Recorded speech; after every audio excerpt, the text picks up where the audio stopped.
Join me in congratulating our 2021 honorees. And now we'll have a conversation with former Homeland Secretary Jeh Johnson. Secretary Johnson, we're so excited that you're here with the Urban League this evening. And we're just going to have a conversation. I'd like to learn more about you, about your experiences, and let the Urban League family learn a little bit more about you, some things that maybe we don't already know. So I had the pleasure of reading about your family. I know you recently lost your dad. I read his obituary. And I was really just fascinated with such a broad history. Like, your family's history is really, African-American history.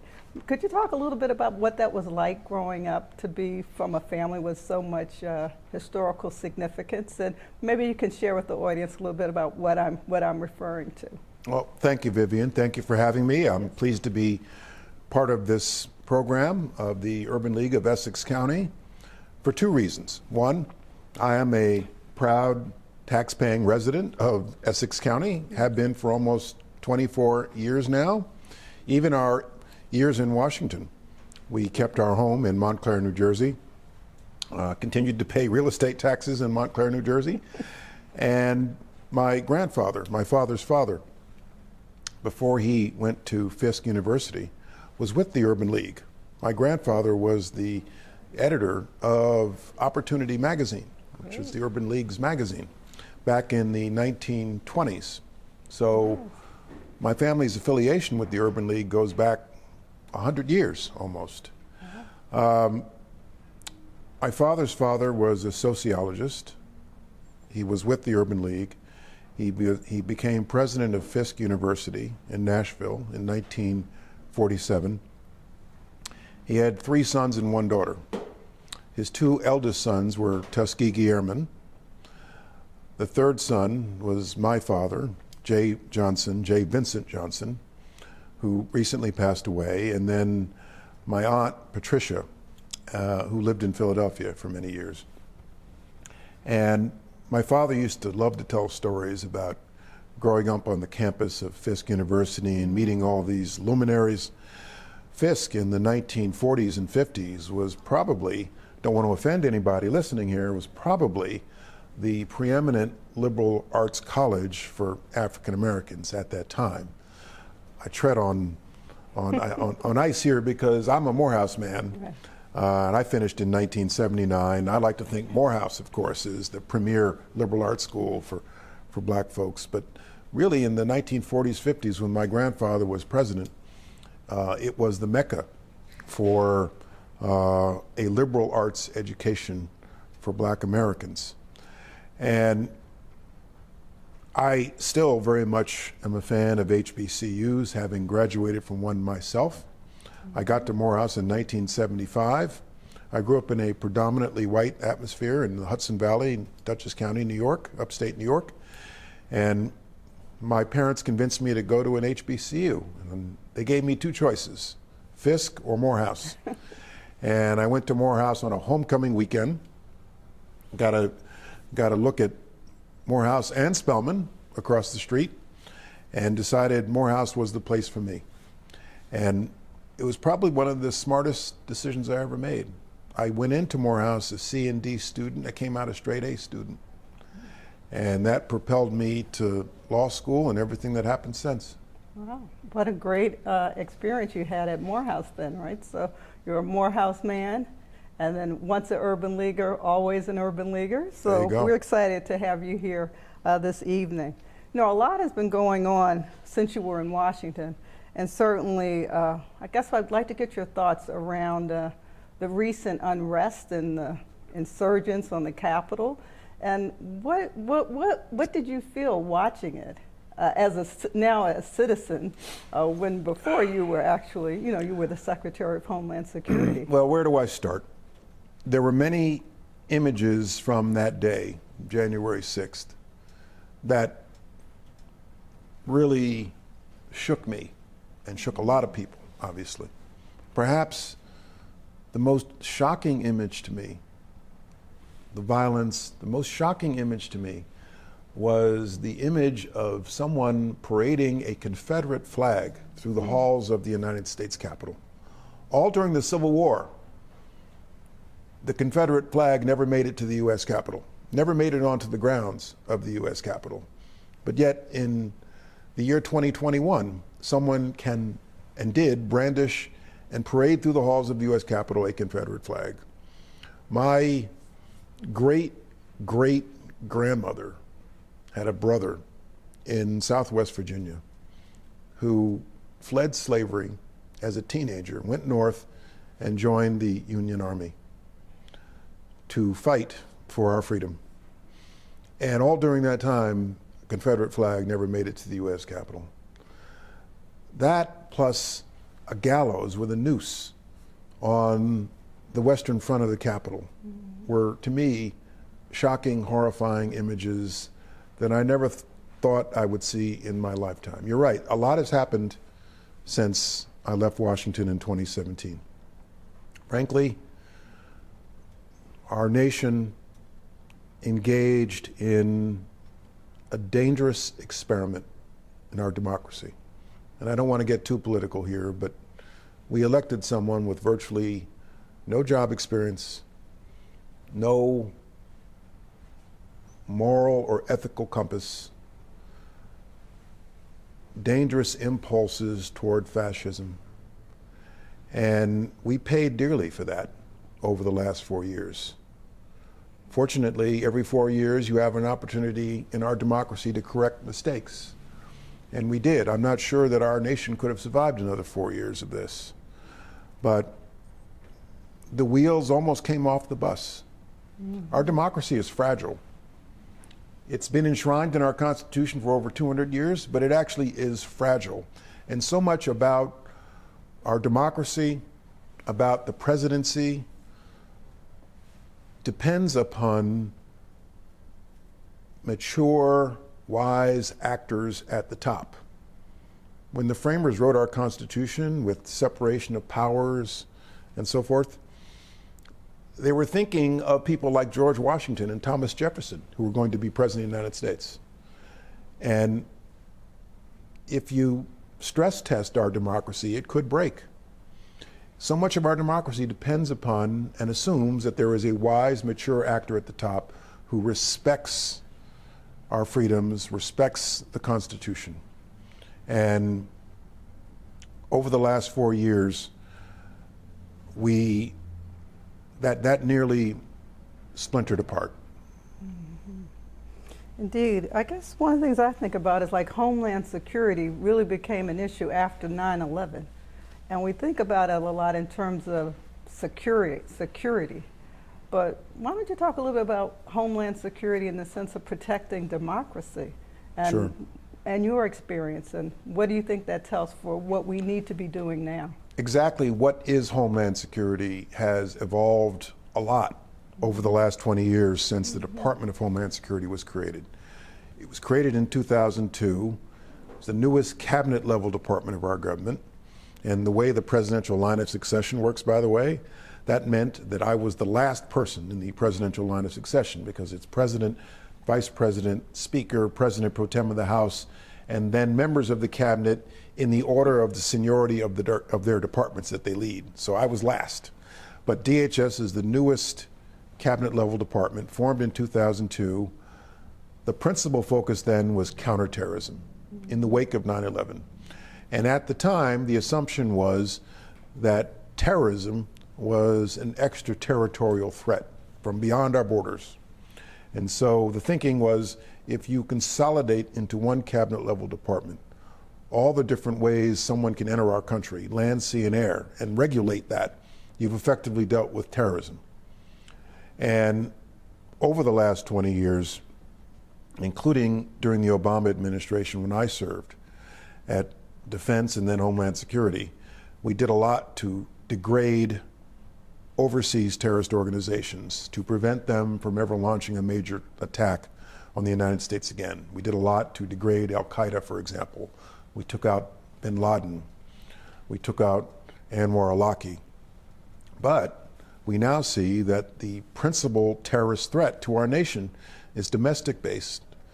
homegrown, homeborn. And the DHS model for dealing with that type of threat is outdated.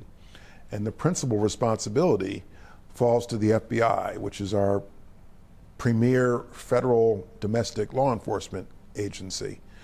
So when I was Secretary of Homeland Security, we spent a lot of time focusing on this domestic threat through programs called Countering Violent Extremism, which have gone stagnant over the last 4 years. And my hope and my belief is that the new Secretary of Homeland Security for President Biden, Alejandro Mayorkas, who was my deputy, will reinvigorate that effort to address the domestic-based threat to our nation, the right-wing extremism, right-wing violent extremism, which has been reinvigorated, frankly, over the last several years. They've been encouraged to come out from underneath their rock.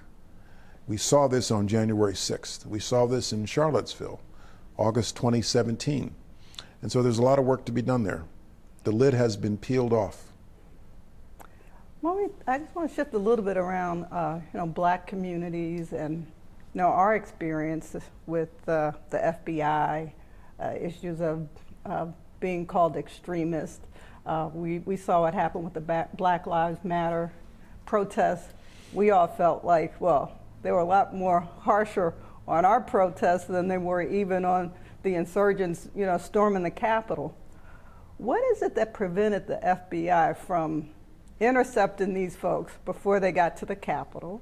And then should Black communities be concerned that now that there's going to be a focus on domestic terrorism, that our communities aren't going to be now subjected to, unfair treatment? Those are all good questions.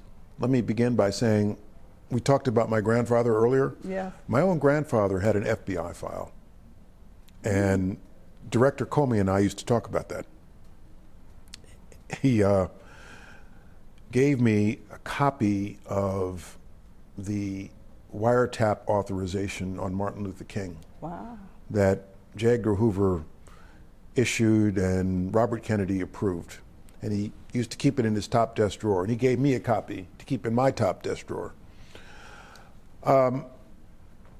So, as I said, the lid has been peeled off. And last summer, we saw the killing of George Floyd and this endless parade of violence at the hands of the police directed at people of color, Black men in particular. I publicly, repeatedly said over and over, the problem rests in two areas. One, we need to assess the very type of people who are being recruited into local police departments. Are we recruiting people who want to serve and protect the public, or are we recruiting people who want to be the neighborhood badass, the neighborhood bully? Mm-hmm. Which was on full display when we saw the officer snuff out the life of George Floyd by putting his knee on his neck, as if George Floyd was an animal and this cop was the hunter. So we need to assess the very type, the very character of the people who wear the badge and carry a gun in this nation. That's not so much a federal issue, that's a local issue. Then there needs to be a focus on training in tactics of de-escalation. De-escalating a tense situation. Too often, an encounter at a Wendy's drive-in because somebody fell asleep, or over a counterfeit $20 bill, escalates into a deadly encounter because both participants allowed themselves to become tense, angry. The cop in that circumstance is supposed to be the adult, is supposed to take the step back, because the cop has the superior power and carries the weapon. The cop should be the one to take a step back and say, let's all calm down. We got into this over a $20 bill. And not, I was following the book, I was following the book. And it's just simply an exercise in using your common sense, and tactics in de-escalation do work.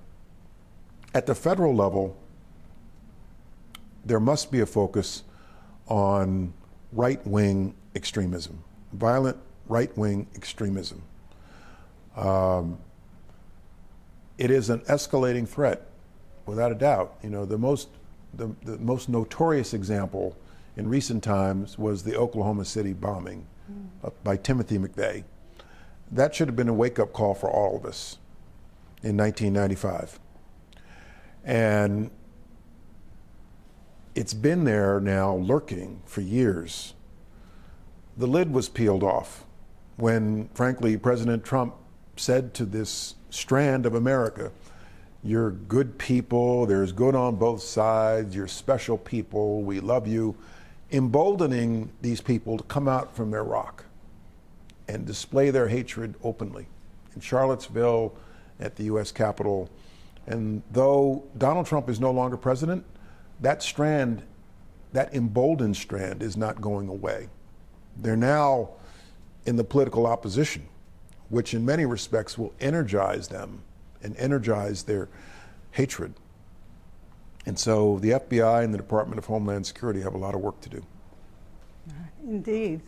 So before I shift a little bit to more local issues, could you just say, what do you think Black communities should be doing in the face of this threat of white extremism? You know what? I think that it shouldn't just be on us as Black people to address this plague on our nation. This is not a Black problem. This is an American problem. This is a problem that threatens our very democracy, white and Black. After George Floyd, I was so pleased that in my hometown of Montclair, when we had marches, you know, I was a demonstrator, okay? I'm proud to say I was a demonstrator. I engaged in peaceful marches, and many of my neighbors did too, half of whom were white, who wanted to participate, wanted to contribute, wanted their voices heard. And so when you ask me what can we in our community do, I think principally it's to convey to others that this is a problem that we must all address. It's not just for Black people to address. And everyone has a stake in this. Well, that's certainly an Urban League idea. I guess I'd like to follow up just around Essex County. So I know you told me that you are on the board of WBGO. Oh, yes. And you have a show. Love So WBGO. why don't you talk to us about your show and how you Thank you for asking me about started doing that. WBGO. Yes. I've been listening to WBGO for at least 25 years, more. When we moved out here to Essex County, it became my Saturday religion. Felix Hernandez, Bob Porter, every Saturday. And BGO is public radio. Now I'm making a pitch here. It's public radio, and they have something called Host an Hour. You pledge enough money, you get to go on for an hour with your own playlist on Saturdays, or whatever. And I'm an R&B fan, classic R&B, you know, the golden era. And so I did my first Host an Hour in 2002. Went on with Bob Porter, brought my playlist, and the first time one of my selections went out on the air, it was such a rush. More fun than any TV interview, more fun than any speech. And I've done it almost every year since. And over the years, Felix has asked me to come on during fundraising drives, to participate with him, to raise money, to raise money for WBGO. And so I just love the station. They asked me to be on their board of directors. And it is, in my judgment, one of our crown jewels in Essex County, in northern New Jersey, and in the entire tri-state area. And when we do our fundraising drives, we get calls from people literally all over the world. In Europe, California. I listen to BGO all the time. I love the station, keep it up. So it's not just a local thing. Sure. Great. Well, I enjoyed the opportunity to speak with you and learn a little bit about your experiences. I want to thank you for coming out with us, Secretary Johnson. Thank you. And I hope you'll come back and visit the Urban League when it's safe to do so. I'd love Absolutely. to have you tour our work and see the work that we're doing here, right here in Essex All right. County. I look forward to doing that. Thank you. Everybody get vaccinated. Thank you. Absolutely. Thank you.